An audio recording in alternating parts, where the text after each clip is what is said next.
محترم سامعین کرام، حضرت شداد رضی اللہ تعالی عنہ فرماتے ہیں نبی اکرم نور مجسم شفیع معظم صلی اللہ علیہ وسلم نے ارشاد فرمایا ان اللہ عز وجل یقول اذا ابتلیت عبدا من عبادی، اللہ رب العزت ارشاد فرماتا ہے کہ میں جب اپنے مومن بندوں میں سے کسی بندے کو بیمار کرتا ہوں،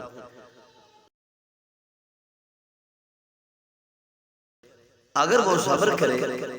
ہائے ہائے نہ کرے، شکوہ شکایت نہ کرے، فحمدنی علی ما ابتلیتہ، میں نے بندے کو بیمار کیا تو اس نے میری حمد بیان کی کہ اللہ کی مرضی ہے، میں اس کی رضا پہ راضی ہوں۔ اگر میرا بندہ کوئی شکوہ شکایت نہ کرے، میری رضا پہ راضی رہے، فَإِنَّهُ يَقُومُ مِن مَضْجَعِهِ، جب وہ صحت مند ہو کے اپنی چار پائی سے اٹھتا ہے، اپنے بستر سے اٹھتا ہے، كَيَوْمٍ وَلَدَتْهُ أُمُّهُ، تو میرے آقا فرماتے ہیں، رب العالمین فرماتا ہے کہ وہ بندہ گناہوں سے ایسے پاک ہو جاتا ہے جیسے اس کی ماں نے اس کو آج جنا ہے۔ اور اسی طرح ایک اور حدیث پاک ہے، رسول اکرم صلی اللہ علیہ وسلم فرماتے ہیں اذا مارد العبد ثلاثت ایام، جب بندہ صرف 3 دن بیمار ہے،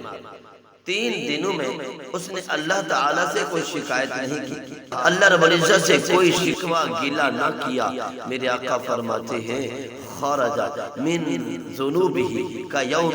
ولدتہ امہ، میرے آقا فرماتے ہیں وہ گناہوں سے ایسے نکلا جیسے آج ہی اس کے ماں نے اس کو جنم دیا۔ اور میرے آقا کریم صلی اللہ علیہ وسلم فرماتے ہیں، حضرت ابو ہریرہ حدیث کے راوی ہیں، فرماتے ہیں اللہ کے نبی صلی اللہ علیہ وسلم نے فرمایا من وعک لیلتن، جس کو ایک دن بخار ہوا، فصبر، پھر اس نے صبر کیا، ورضی بہا عن اللہ عز وجل، وہ بندہ بخار میں بھی رب سے راضی رہا، صرف ایک رات بخار ہوا اور وہ اس حالت میں بھی اپنے رب سے راضی رہا، خرج من ذنوبہ کہیئتہ یوم ولدتہ امہ، اب بھی وہ گناہوں سے ایسے نکل گیا جیسے اس کی ماں نے اس کو آج جنا۔ تو نئی زندگی پانے کے کتنے مراحل ہیں، ان احادیث مبارکہ میں موجود ہے، اور کیا شان ہے رسول اکرم صلی اللہ علیہ وسلم کے اقوال زرین کی، اور کیا مقام ہے ان احادیث طیبہ کا، اور یہ مرتبہ ہے ہمارے دین کا، اور کتنے وارے نیارے ہیں اس امت کے۔ ایک رات کا بخار آتا ہے، بندہ اللہ کی رضا پہ صبر کرتا ہے، بندہ گناہوں سے پاک ایسے ہو جاتا ہے جیسے اس کی ماں نے اسے آج جنم دیا ہے۔ ایک رات کا بخار، ایک دن کا بخار گناہوں سے کیسے پاک کر دیتا ہے۔